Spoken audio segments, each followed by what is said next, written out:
Welcome to the Gold Medal Excellence Podcast. I'm your host, Alexander Payne, along with my co-host, Chris Asher. And today in the program, I'm joined by John Elders, track and field and cross-country head coach at Cal State Fullerton. John, thanks for coming on the program. Yeah, thanks for having me. Appreciate it. Awesome. Sounds good. So I'm going to start from the very beginning. Grew up in Orange County. Tell me about John Elders as a little kid. Yeah. Just growing up in Orange County in the time it was actually Orange Grove still in Orange County. And growing up was fun. My dad was worked on a chicken ranch and was a farmed corn in Orange County. And so we got to have fun playing on the chicken ranch and all that with my brothers, all totally into sports and at a young age. And so, yeah, it was all good. Went to Villa Park High School. What sports did you play growing up and into high school? Oh, wow. Once I got to high school, I really focused on cross country and track. But in junior high, I tried everything. Basketball, football, baseball. Anything I could go out for. So and we played everything in the street, with the neighborhood kids, and stuff. So always loved sports. In fact, it's pretty much what I did, all day and every day back then. And so, yeah, but once I got to high school, my high school coach, Coach White, invited me out to the team because I did good in the 6-minute, physical fitness test, in junior high. And that was how it got started. So yeah, pretty much. And I was pretty small. It's at that age. So with sophomore year in high school, I was still 5'6" and 100 pounds, soaking wet. So definitely wasn't going to be football or basketball or anything like that at that size. And so even though I loved playing and was a pretty decent athlete, so yeah. Started out at Santa Ana Junior College. Mm-hmm. Talk about the benefits of attending junior college. Yeah, it was huge for me going to the JC.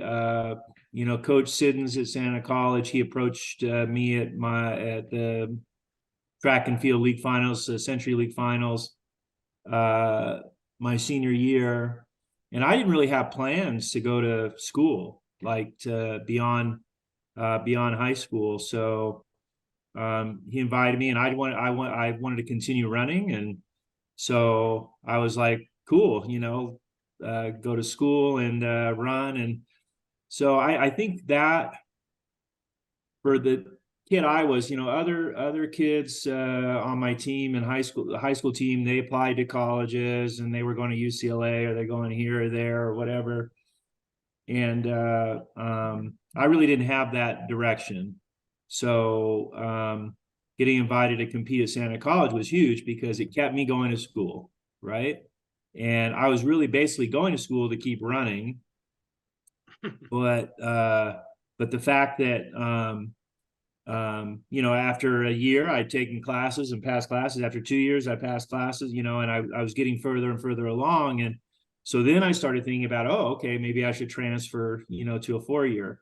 So I think for students like me that weren't college bound, and that created an opportunity for me to keep going to school. And eventually I realized that, I could get a degree, and so that I think that was really, really a huge moment in my life when Coach White asked me to go out for the team in high school, and then Coach Siddons approaching me, to go out for the team at Santa College. And those were big moments for me that, how coaches, influence me or help me along in that process, So I want to jump in there. That's what we wanted to do.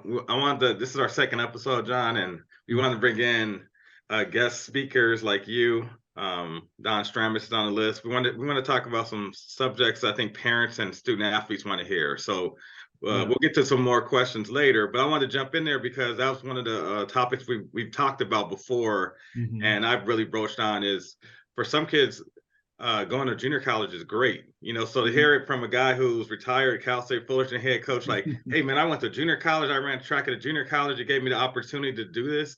It's good because a lot of these kids aren't ready just at that point of their time to go to UCLA or USC or that school, and they kind of look down at the junior college. So you saying that, and we'll get that stuff later because I think we have questions like that moving on. But that's a really good thing for them to hear, and that's what we want to share on this channel. Yeah, and there's all kinds of good reasons to go to community college, right? Like one, from my situation where I wasn't really prepared to go to a four-year college, but even for others, it might be they can't afford a four-year college or whatever, and it's a way to get the first couple of years done, and then move on. So and right now I think tuition is practically free for most of the kids, at least in LA community colleges, I believe, or in the state, so it's almost 2 years free now. And I always say you can get financial aid. So if your kid, I've had those kids when I was coaching where they would be like, dependents of the court or whatever, or they had no income. So they would get the free tuition at the financial, at the community college, and they would get like a Pell Grant or work study. And those guys would literally go get an apartment. They might move somewhere, and go to a better neighborhood because they could get an apartment and a roommate with the financial aid. And it was like a life changer for them. So,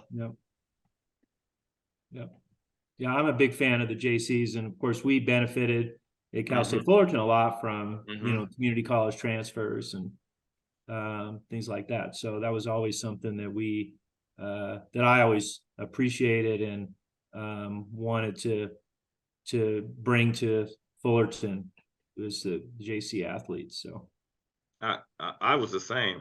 I was the same when I was LA. I tell people, I think if 7 out of 10 recruits for me were junior college. Okay. So after Santa Ana College, moved on to Cal State Fullerton and finished off your playing career, and also graduated in 1988 with a degree in computer science and a minor in mathematics. Right. So after finishing off your career at Cal State Fullerton as a player, tell me about how you got your start in coaching. Yeah, I actually finished my eligibility in 85, the 84, 85 year. And I was still working on a degree. I had switched my major, so I had to go through all the steps in computer science and math. So I had a few years left to finish my degree after I finished my eligibility. So the assistant coach at the time at Fullerton, Greg Phillips, he left to take the head coaching job at Whittier College. Okay. And my head coach, Jeff Potter, needed an assistant coach. So I was there and available, and he asked me if I'd be interested in doing it. And I said, hey, sure, any way to keep involved in the sport and, help the team and, that kind of thing. So that was really how I got started. And honestly, at first, it wasn't something that I was thinking about as a career. I was actually moving towards being a high school math teacher. And so the second coach I worked for at Fullerton, his name was Jim Stewart, great guy, big influence in my life. He started kind of building into me like that this is something that I could do, right? Like as a career, that I was good at it and I had an aptitude for it. And and we would be in the office and he would say, hey, someday this will all be yours or whatever. And I was like, yeah, whatever, so. But he decided to leave in that 88 after the 87, 88 year. And I had finished my degree and also my teaching credential at Chapman College at the time. And so that's, and then he left, and then he actually recommended me for the job to the administration, and they decided to hire me. So, so that's how how it all got started. So it's funny you say that, because you had computer science and math degree. yeah, Like yeah, people, so people yeah, people don't understand. I think in coaching, I found in my career, like I talk to you and other people, but you go around the room and you talk to the head coaches or stuff, and you ask their majors, and it's all over the place. yeah, It's like yeah. a lot of them just fell into it, or Right, right. Yeah, you would think. I mean, that There's a it lot would of be kinesiology and kinesiology, PE, I right? think, You but know. yeah, and you have a lot of that, but I think you get a wide variety. If you go Mhm. around the room Yeah, and ask people, yeah, I've seen you, I've seen English, I've had people with business. right. My buddy at Merritt College in Oakland, the head coach, um, he he was a lawyer. Mhm. He took the bar. Yeah, Brock Drazen, that's his name. He was the head coach at Merritt College. So think about that. yeah, He was a lawyer, took the bar, yeah, hated being a lawyer, and is a head coach at a junior college. So yeah. that's something for your Yeah, kids I to mean, know. you never know where life is going to take you, right? And Mhm. what doors are going to open. And I always tell kids that, like when they're struggling, like what major to choose or whatever, I'm like, well, look at me. Like I was a computer science major, right? Yeah. Like, and now I coach. Mhm. You never know what doors are going to open. And the bottom line is just keep progressing. Get your degree, and you never know. You might end up being an insurance agent. You might end up being a coach. You might end up being Mhm. whatever. But yeah, it just opens doors. So So when you started coaching, talk about the duties you had as an assistant coach. yeah, primarily at first under Coach Potter, I was just basically helping at practice and driving on trips and things like that. When Coach Stewart came on board, he came on late, and so I really had to start kind of the season. We had a home meet at Carbon Canyon Park, and I was pretty much doing everything, like doing the workouts, getting the meet ready, getting things ready for the meet, and Mhm. all that. So I got a lot of experience with that, and he needed help. He was transitioning from high school coaching to college coaching, and so I was much more involved, on coaching under him.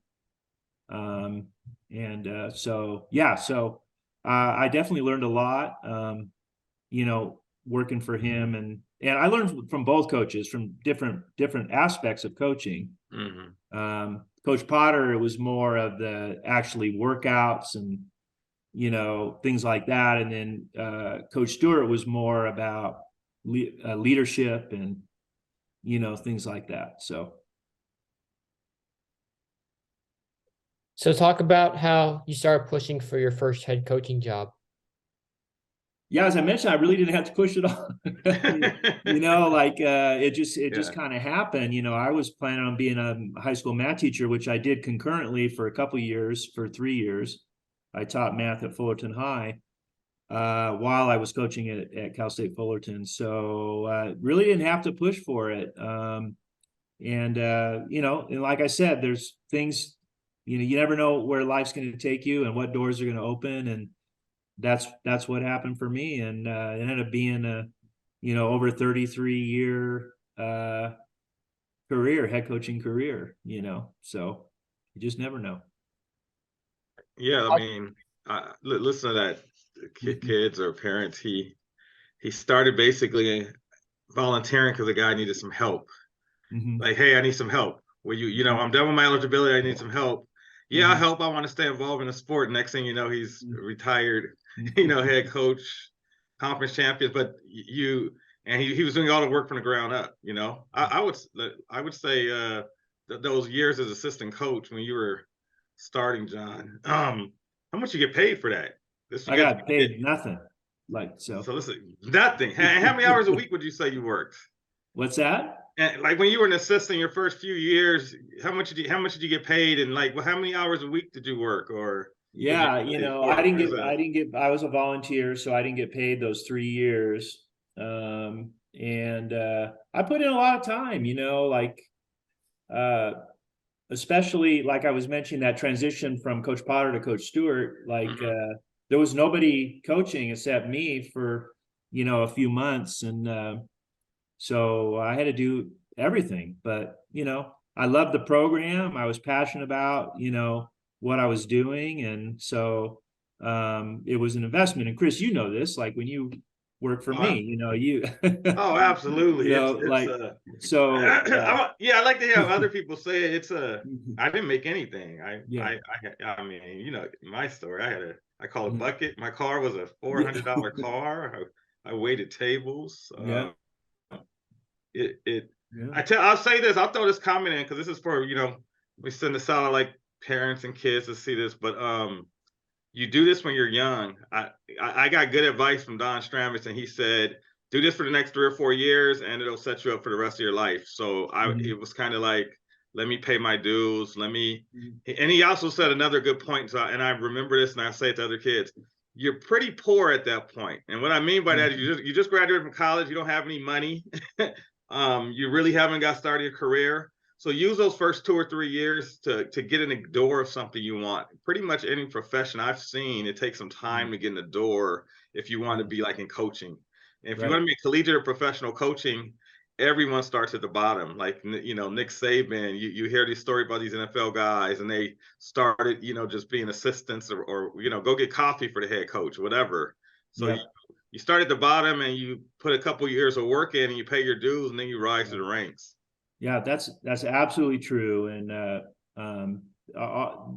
this profession is not easy to get into. Mm-hmm.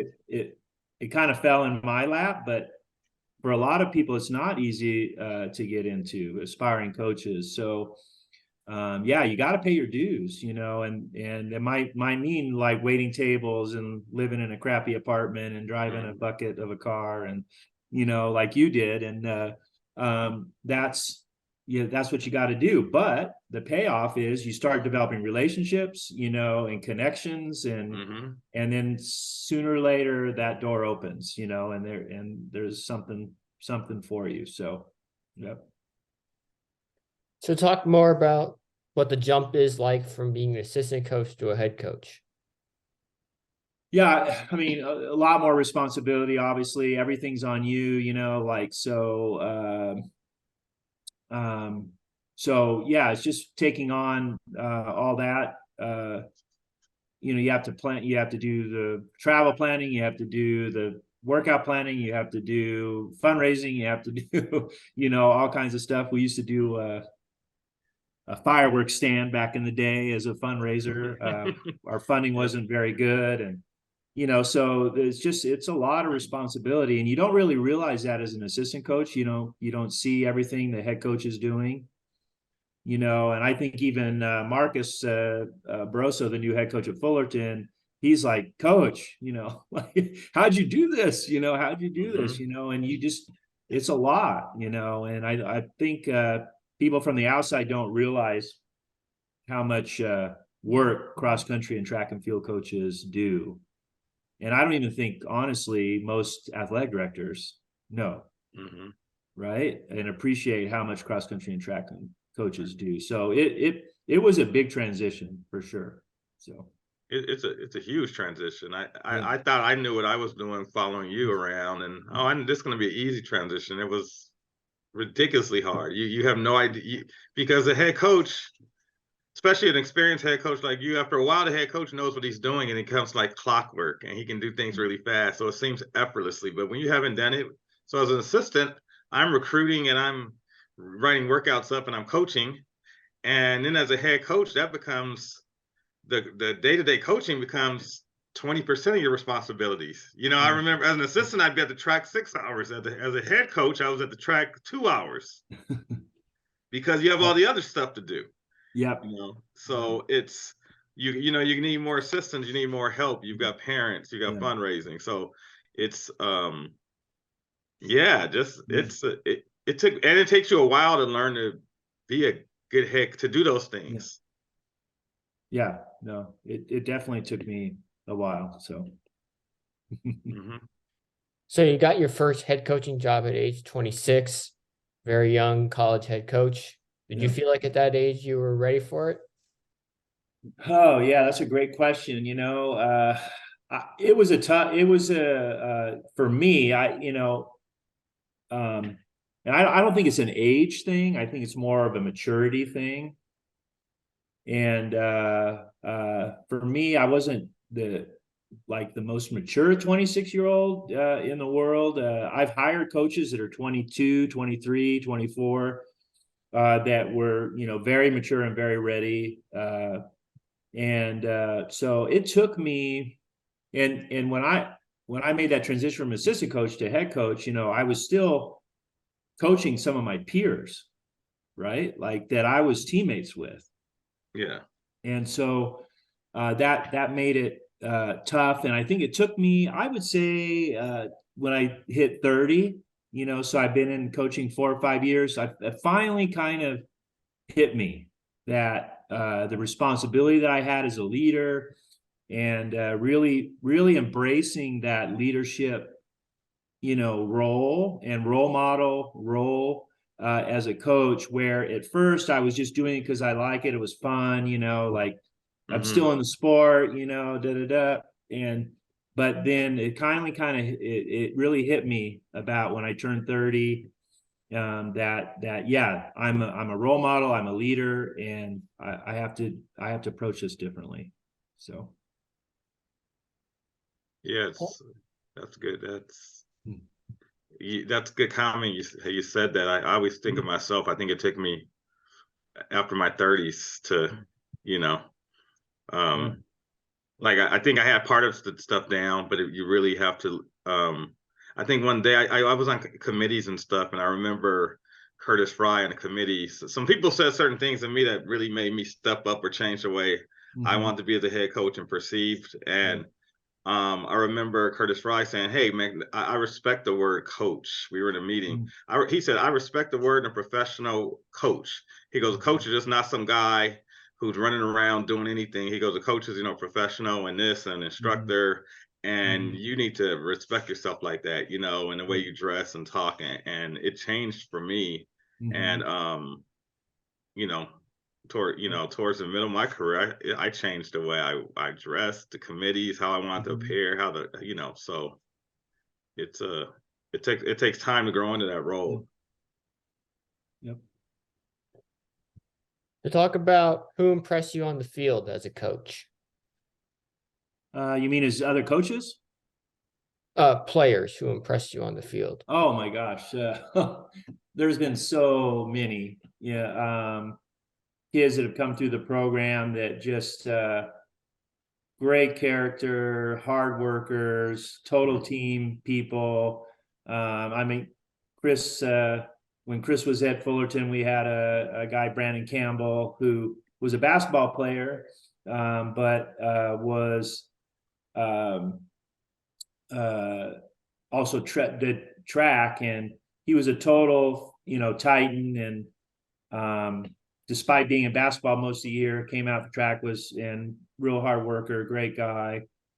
I think of people I'm still, know today, like Steve Brizzoni, who was one of my first distance runners. I think he came in the 89, 90 year. Just a great guy, hard worker. And then going just more recently, Samantha Huerta, who is an elite middle distance runner and cross country runner for me. This is a kid that didn't come from a great, background, and but just as great student, great person, hard worker. Just showed up no matter what her circumstances. She could show up and just crush it on the track. And I wish there's so many people I would want to recognize, over the years that were such an influence on me, even just because of the people that they were and what they were able to accomplish. And so that's just what I love most about coaching is really being a part of that, like a young person, that just really commits to doing what they want to do and to be successful, and they, you see them grow and mature and have success, and that's what was most rewarding, really, honestly, about it. So talk about how you met Chris and what it was like working with him. Yeah. Well, I had hired an assistant coach. His name is Ron Kamaka, who was assistant for me for like 11 years, and then ended up being the head coach at Mount Sac. And we needed a sprint coach, and we didn't have a budget. We didn't have really anything. And so we started talking to coaches, and we talked to Don Stramitz at Cal State Northridge, and he recommended that we talk to Chris. And so we called Chris in and interviewed him, and decided to hire him. He impressed us, and with his passion and enthusiasm, for coaching. And as we mentioned earlier, like I was just really, the thing that impressed me about Chris most was his work ethic and his desire to be successful, to build a team. And we didn't have any history, like, as a program at the Division I level, right? We had some history at the Division II level in the early 70s, but we're talking, mid 90s now, right? Like, so we didn't have much of a history, especially of the sprint and hurdle program. And so Chris came in and just started recruiting at a high level, working his butt off. We mentioned that he was waiting tables at Olive Garden and living in a crappy apartment, and driving this I don't even know what kind of car it was, but didn't look like it should run, but it did. And he built a program and built a championship level program. And I just remember the excitement that we had as a staff, him and I and Coach Kamaka, when we won our first 4x4 title in Idaho, University of Idaho. And that was just like kind of the culmination of Chris's work over those first couple of years. Yeah, so we had a great relationship, great time, and we always had honest conversations and passionate ones at time, over his time at Fullerton, and it was great. I look back on that with just a lot of enjoyment, and to see him move on and get the job at Cal State LA and all that was really, really rewarding and very well deserved. And so, yeah. So, and of course, we maintained a relationship and friendship over all this time. So, yeah. Mm-hmm. Same thing. It was great. I tell myself it was great. Me and John didn't know each other at all. That's what it wasn't. I still remember Don Stramitz told me, hey, Fullerton's asking about a sprint coach, and I told him about you, and you need to go meet John Elders and Coach Kamaka. And I remember being like, I'm not going there. And he was like, wait a minute, you're graduating, you're nobody, you need to go take this. He goes, that program's never done anything, and if you go over there and do anything at that program, you'll be able to. So that's what I took to that, and I was like, yeah, I can go here and build it from the ground. And it's more about John, but I remember the one thing that I do remember, we were really bad. We were bad. We didn't have any history, and John didn't lie. He said, hey, we got no budget. Whoever comes here is just here. We, I haven't had a coach. It was, and I still was like, this is a nice school or campus. We can get people to come here. But I think the motivating thing was, I think Coach Stramitz said, if you get a 4x4 to run like 3:15, which was a decent time, he goes, that'd be like winning the Olympics over there. And I was like, that's all he thinks of. I want to win the conference. And I remember this, and I always say this, especially, I said, I remember when we first started, everyone, all the coaches liked each other, but when you're the worst team, everyone's nice to that person. And we were bad, so every coach liked me. Then we started getting good, and I remember it was like we were encroaching on people's toes. We were starting to take their recruits. Then it was like, what are they doing over there? What's going on? Hey, what are you doing? But I always remember that because we were so awful at first. Everybody, you know, it's like you're the laughing stock. You're the last place team. Oh, don't mess with them. They're horrible. And then we built it. Yeah. So. Also, you've worked for Athletes in Action. Tell me more about that mission. Yeah, I mean, it's a great organization. You know, it's a sports ministry. And I would actually say I volunteered I went on a missions trip with them to Costa Rica, which was awesome. And I also, before that, you know, I became a Christian at probably like my early 30s, like 33 or something like that. And one of my first thoughts was to contact Athletes in Action. And I met this guy, Gus Hermes, who's one of my best friends today.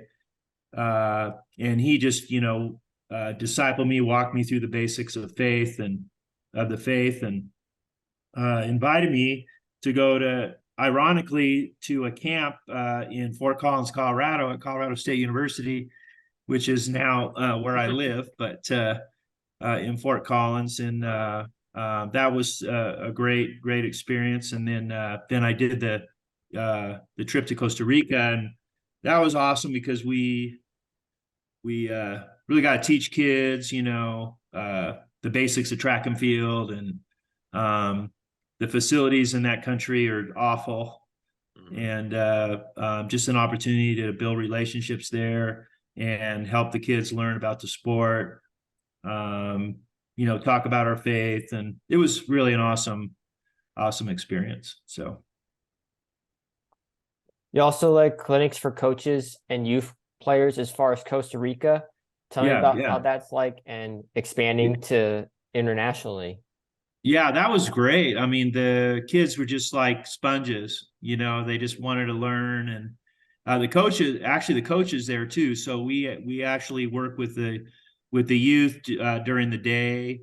And, you know, again, just did basics in track and field, showed them how to do, you know, drills and, you know, things like that. And then we would meet with the coaches in the evening and talk about, you know, coaching strategies, setting up coaching programs. And I think I did a presentation on steeplechase, you know, like that kind of thing. And so, yeah, it was a humbling experience, you know, like the accommodations for half the time I was there were not great. Like, so it was at the one of their national facilities up in the mountains. And yeah, I pulled my bed away from the wall because like cockroaches were crawling up the wall and stuff, and you know, things like that. So it was definitely, you know, eye-opening and humbling experience. So yes, you said the kids and the coaches loved everything. And I can, when you go to places like that, I always say these coaches out here, California coaches, I feel, and I've taught clinics like John and giving back. I always say, and you got some really good ones, but I always say they're cocky. They think that they don't they know everything. Like you know, like they don't need any more information. They don't need to get better. And you go to a place like Costa Rica, and these guys are probably like writing every word down that John's saying because they don't have the facilities, they don't have the coaches, they don't have people coming in. And he's like, him talking about the steeplechase is probably the first time they've ever heard any instruction whatsoever. And they're like, okay, you know, and they're appreciative of it. And you know, so I'm sure to go do that and to see like, wow, you know, that's having an impact for those kids. Yeah. Absolutely. So what's more rewarding to you? Helping a novice, let's say in Costa Rica, learn the basics, or helping an advanced Division I athlete try to make the Olympics? Gosh, I mean, it's all good, you know, like, I mean, it is. Come on, Jake. No, I hear you. Yeah. So, Yeah, I mean, working with I mean, I only coach college, right? Like that's I didn't come up from high school or anything like that. I'm coaching a little bit of high school throwers right now, but which is a whole nother story. But yeah, coaching kids that come out of high school that are good and then helping them develop into great athletes is very, very rewarding. And that's, what I loved about college coaching, because you're not it's they're in their formative years of just becoming young people, right? Like young adults, but they're also in their formative years of developing as athletes and helping them get to that elite level. And you can define that however you want, getting the Olympics or getting the NCAA championships or being good at the Big West championships or whatever it might be. The great thing about our sport is everybody can reach their own elite level, right? They can get their PRs, they can, experience success on a personal level. And I think what our sport teaches young people, commitment and responsibility and teamwork and, all the little buzzwords or whatever, but they're true, it really does help you grow, as a young person. So yeah, the athletic success is great, but also just their personal success and seeing them grow. So yeah, I've coached the collegians. I've been able to coach on, especially since I started going private. I've had so I've had the collegiate, I've had the national champion athlete, I've had the All-American, the conference, the development kid. Now especially with the private, I've had the little kids, or to high school to masters or whatever. And it's a good question, but as a coach, you like, it's exciting to anyone you're coaching who really improves, who you see and develop. Even if they are just a regular kid, when you actually see that person develop, and you're helping coach them, it doesn't matter what level. But obviously the coaching a high end athlete and develop recruiting. I think the fact that in John's situation, you're recruiting these kids, you have a relationship with them, it takes 3 or 4 years, you're gonna be that makes you a little more passionate and invested, and rewarding when that person performs, because you've gotten through this whole process. Right. Yeah, in Cal State Fullerton, we're a development program. That's what we do. Like we didn't get the elite high school kids, right? So the UCLA's got those, or the Stanfords, or Arizona, or Georgia, or whatever. So we were in the business of developing kids, and I just have so much respect for my fellow coaches, my peers, like in our conference in the Big West, Don Stramitz, Pete Dolan,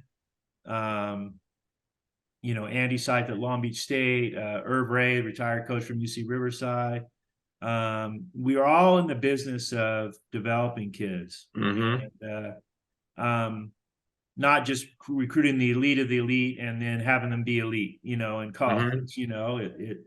And I think there's something special about that. So absolutely. Absolutely. I recall, you develop, we'll get moving, but I want to just make a point on that. It's funny you said that, because I coached at Fullerton, I coached at UCLA, and recruiting at Fullerton, you have to recruit. You got good kids. We got good kids, but we didn't get that kid like that Georgia would get at UCLA. And I remember just telling Pete Dolan who was the head coach at Santa Barbara. I remember saying, Pete, I was at Fullerton and now that I'm at UCLA, and I'm going to say it, and it hurts me to say it because you're my guy and John's my guy. And I said, now that I'm at UCLA, I know what it's like to be on the other side. And he goes, you can be recruiting a kid for 5 months, and if I call and I recruit him for 5 minutes, I'm going to get the kid. Yeah. And what I meant to say was, like, those schools can do that. They can, come on, I want you. And, you got to really develop at your level. Yeah. Yeah, I early on in my career, UC Irvine was a really strong program in the Big West, and Vince O'Boyle, he just did some great things developing kids, and Mm-hmm. competing at elite level. So too, so yeah. So you're at Cal State Fullerton. You're the head coach. Not to bring it on, not to talk about me, but when I came in, I had a different strategy. I started bringing in different type kids. So talk to me about what it was like, because up to that point, you just had like distance run. You had distance runners, some on scholarship, but I would say mainly Orange County area kids or kids who just kind of walked on. What was it like when you started getting like a lot of inner city kids to come to Cal State Fullerton for track and field? I remember we would go in and we'd recruit Compton Dominguez and typically you have mainly, walk-on or partial scholarship distance runners. But what was it like when these high-level recruits from different areas started coming in, for the program, and the program starting to change? Like, what was it like for you as a head coach? Like, wow, Yeah, it was how good. do I deal with I mean, it was different. I mean, bringing those kids in, and but I think immediately I just grew a great appreciation for what Chris was doing and the kids that he was bringing in, and I'm Orange County, bred, guy, and didn't have a lot of experience, with kids from the inner city coming into our program and things like that. And then one of the things I realized right away is, kids are kids, like yeah. and everybody's got challenges. Everybody, has different issues or whatever. And it was eye-opening for me, but also it was a great thing for me, and great for the program. And most, if not all, of these kids that Chris brought in, got their degrees and are successful people today. And and that's the kind of the story, the great story about opportunity. Like I mentioned myself going to Santa College and going community college route and things like that, and ending up where I end up in. And I'm just always impressed with how kids from very difficult circumstances can make it to that next level, right? And keep pushing forward to be successful, and that's inspiring, to me personally. And I think that's what impacted me back then. I learned a lot, and it wasn't without its bumps in the road or whatever. I mean, kids that want to be they want to be good and are higher level athletes have higher expectations, the coaches and of the program and things like that. And it was hard because at the time, we just didn't have the resources to really support really good athletes.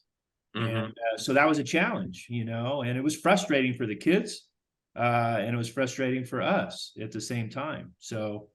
But all in all, it was an awesome experience. And it changed the program. I mean, really, it really changed our program. In a really positive way. So yeah. Well, I'm glad you mentioned that. I wanted to talk to you about that. In the beginning, you didn't have. I wanted to talk to you about the budget. You kind of mentioned it and how you didn't have the greatest support. And so, how did you approach that as head coach? Because for years you didn't have any scholarships, or you have very little money, and then you got more money, and then you got, after I left and years later, whatever, I think you got more and more. But I don't ever think you were fully funded, or as funded as well as other programs. I mean, there were some other programs in the conference were probably funded less, but I know, like, I know for a while Long Beach and Northridge were funded pretty well. And when did you? What was your expectation? Like, I still got to compete. I know I'm still head coach. I still got to compete. I still want to win. But when did you feel like the support grew enough where you started winning the conference championships? Right. Now, when I was there, we were close. We were getting there, and it was. Yeah. I'll be honest. I love coaching at Cal State Fullerton. Yeah. I told people, well, one reason I left, I didn't think we were going to get any better. I think we had plateaued just from a financial standpoint. And Right. I tell people, like, I was like, we're kind of, we can't go any better because we just don't have the funding to Right. recruit anymore. So Yeah. when you were always there, you weren't leaving. When did you see, like, okay, now we can compete and win conference? Yeah. Well, yeah, I mean, you mentioned the plateaus, and that was the thing. We're not having the funding, and scholarships and even travel or operating stuff too. We would build it up, Mm-hmm. and we'd hit a plateau, and it would Yep. drop back down, and Yep. then we would build it up over 4 or 5 years, and it would drop back down. Mm-hmm. And so that was this cycle where we get to a certain level, maybe third or fourth in the conference, or something like that. And then it would drop back. Then we drop that back down to the bottom. Then we build it back up. And even with my coaches, the assistant coaches, it was they would build stuff up, and then they might get head coaching jobs or higher profile jobs or whatever. So it was this process of replacing coaches and getting that building it back up again. But yeah, in 2016, the school passed it's called the Student Success Initiative, and it was a fee referendum to help support athletics and some other programs on campus. And that was huge. We got fully funded on scholarships for in-state. So 18 on the women, 12.6 on the men. And we had to change our mindset, right? And that was the biggest thing. It was developing a championship culture before we were a championship team, right? So that's one thing that we started right away. Every recruit we talked to, starting in 2016, was this is what we're building. We're building we're looking for kids that have a championship mindset, that they're going to go to class, they're going to do the right things, and they want to win, and so we started developing that culture, bringing those kids in before we won. And without the resources, we couldn't have done that, right? We couldn't have legitimately done that. We tried to win, we were competitive and tried to be as competitive as we could. But when we got the funding, we went for it, and it paid off really quick. I mean, we won our first championship in spring of 2000, men's track championship in spring of 2017, and won three out of the next 4 men's track championships. And we won a women's track 2019, and then followed it up with a cross country championship that next fall. So it was five titles in like a 4-year period. With COVID in there and everything, there probably would have been a couple more, right? And yeah, I mean, first of all, I would say funding definitely matters, and Northridge is a great example. They had a dynasty of a program, before we were a dynasty. They were, and then their funding got kind of cut, and that impacted them, and then we benefited, and that kind of thing. But funding does matter. And and I don't want to say winning matters, but it does. Yeah. I could have gone through my whole career without winning and still been satisfied with my career, and known that I'd done a lot of good and helped a lot of kids. But there's nothing like winning. Yeah, I tell people that. Yeah, you're coaching, you're competitive. Yeah, I mean, with all the good stuff, you want to help everybody, but it's nothing like winning. And I'll tell you what, it helped me. It made me a better coach. Absolutely. Because once we won that first championship, it was like it really made me better and more driven, to continue. And so, Well, yeah, so getting that taste of it was like definitely. I like to say, I think you hit on it earlier. Once you get better, once you get the money and you get better kids. And when you Yeah. get better kids, you have to do a better job of coaching them. They expect Yeah. more. So you Yeah. get better kids. So you have to raise your game as a coach, or Yeah. or keep it tight. You know, you have to you got to do a lot. Yeah, you got to step up. So you get better kids, and then but also then when you're winning, the administration goes, "Oh, well, let's support them some more. They're Yeah. winning, especially if you're the only one winning." Right. Right. You know, Yeah. so And look, getting to administration, I give Jim Donovan, our athletic director, a lot of credit, because when we passed that referendum, and when he came in as athletic director, he was not going to accept mediocrity. mhm, And we had many passionate like discussions. And I think one of the reasons that he kept me around, because when he came in, we were not a winning program, right? And mhm, so he's looking at that like, hey, is this the guy?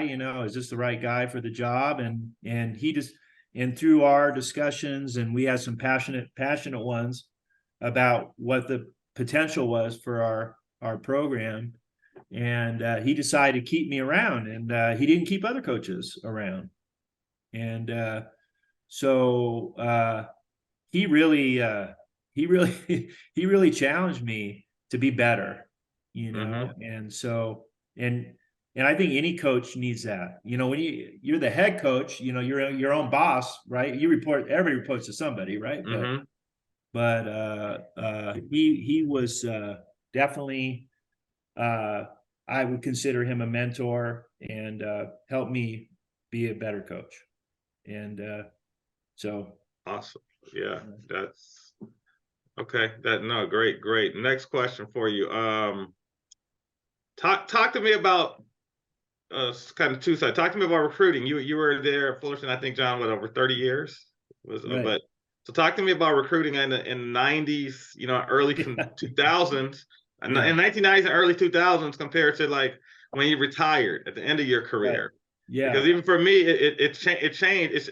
It's changed dramatically the last couple years. All this new stuff, these NLIs and stuff. I mean, that doesn't affect track and field on that level too much, but Yeah. it's changed dramatically. So talk to Yeah. this is more for the parents, I think, because I have parents all the time go, how do I get my kid recruited now, whatever. So, and I've always got advice for them, but Right. Yeah. Well, I mean, my early career, we were still recruiting out of newspaper clippings, right? yeah, Like we, yeah, yeah, we get absolutely. the Orange County Register and the LA Times sports Yeah, sections, and cut out results, results. Yep, and then send letters to kids and hope that we got something back, yep, a couple of weeks later. And so to the information age, when email came in, and then the internet, and hmm, things like that. So I think early on it was almost easier to get kids, because there wasn't so much information out there about every kid, right? yeah, So we were able to get some elite kids back in early in my coaching career, especially in cross country. I mentioned Steve Rizzoni, Mike Tansley, Heather Colleen, a lot of good local talent.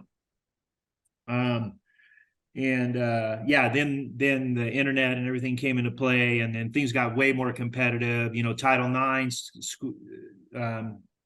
programs started getting funded better, hmm, and so it became more competitive. So I think, in recruiting, we really obviously look for talent, right? But we also look for, especially later in my career, I mean, I mentioned the championship mentality. We were looking for kids that had that, kind of championship mentality, team focused.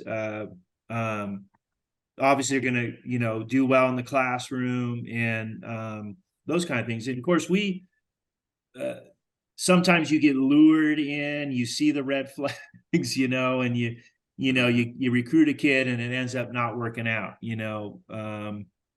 but so you try in the recruiting process to kind of filter through that, kids, and who's going to be who's the ones that have that kind of the kind of person that you want, So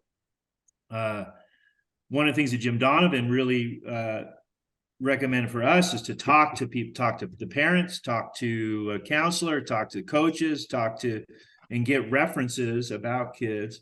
And I would say, I mean, getting recruited for the parent out there of a high school kid, I mean, I think we a lot of times the recruiting process started with us being contacted by the student first, right? And I don't want to I mean, the recruiting services, we didn't recruit a lot out of the recruiting services. I got recruiting service emails like daily. Yeah. And that to me wasn't a kid that was interested in Cal State Fullerton. They were interested in just finding somebody that wanted to give them money or whatever.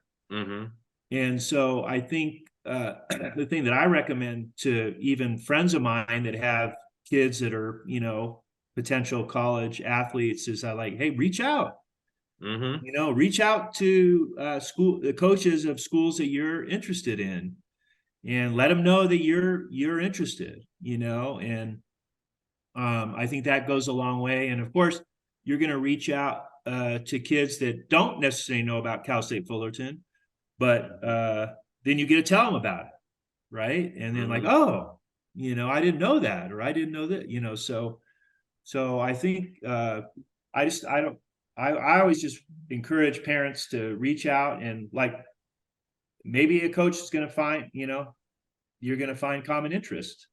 Maybe not, but don't be afraid to put yourself out there. I always tell parents to reach out too, but I say this, and maybe you can comment on it. Me and Alexander, I've talked to him about it in the past when he was in high school. I say reach out, but I said, but understand who you are and kind of where you. And what I mean by that is, I would say, if you're a guy and you're a 430 miler, I'm like, do not reach out to UCLA, USC. They're not going to return your. I just say that to kind of people, there should be an expectation, I think, from a parent, because they always ask me, and I go, you got to be at a certain level for these coaches to even return your emails. They get inundated with emails. Right. You might get 100 emails from potential walk-ons. The coaches, a lot of times it's going to be delete. Then it's like, oh, this kid will help me. This kid will help me. Oh, this kid might be a fit. But I tell parents, reach out. Yeah. But understand, if you contact certain coaches, you might not get a response. Yeah, and I think that's true. I think, understanding the kind of profile that you fit into, as a recruit, what level. I was just talking to a high school coach here in Fort Collins the other day, and he's got a kid that was like, yeah, I want to contact, I'm going to run track at Arizona, and the coach is like, okay, it's Pac-12, you're a 15-2 hurdler, and it's hard to say to kids, you don't want to crush their dreams or whatever, but you also have to be realistic about where you fit in whether it's D1 Power 5, whether it's D1 mid-major or D2, or things. And it's all finding what's a good fit, for you.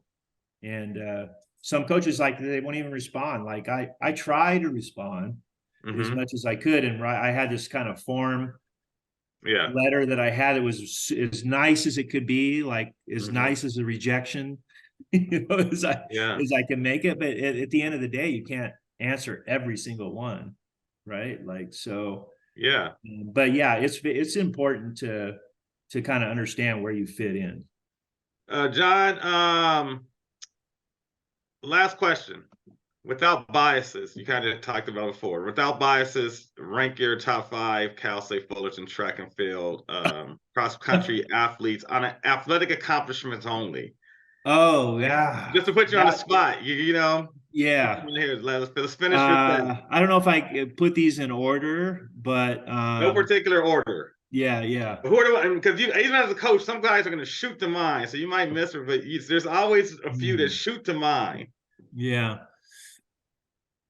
Oh, well, Brandon, I mean, Campbell obviously comes to mind. I mean, All-American, multiple Big West championships, Mike Tansley, who was a two-time Big West cross-country champion, All-American in the 3,000 meter steeplechase, six at the national championships. Heather Colleen, now Heather Frazzoni. She was All-American cross-country runner, made nationals in the 10,000, won multiple Big West track champ, titles. Ciara Short, who was a sprinter for us. She two-time Big West Athlete of the Year. Multiple, Big West championships. She was, I think, 5th at the NCAA championships in the 400 meters. And then I mentioned earlier Samantha Huerta, who was Big West. She was runner-up in Big West cross country championships twice. She made to the NCAA semifinals in the 800 meters twice, ran 2:03, 800, Big West Athlete of the Year, multiple Big West titles. Yeah, I mean, I could go on. I mean, Marcel Espinoza, ran 45, some of the 400 and Big West Athlete of the Year. I mean, that's 6 athletes now, but yeah. Okay. John Elders, thank you again for coming on the program. It was a pleasure. All right. Oh, my pleasure. I really enjoyed this. It was fun. Okay. Awesome. Thank you. All right. Okay. See you guys.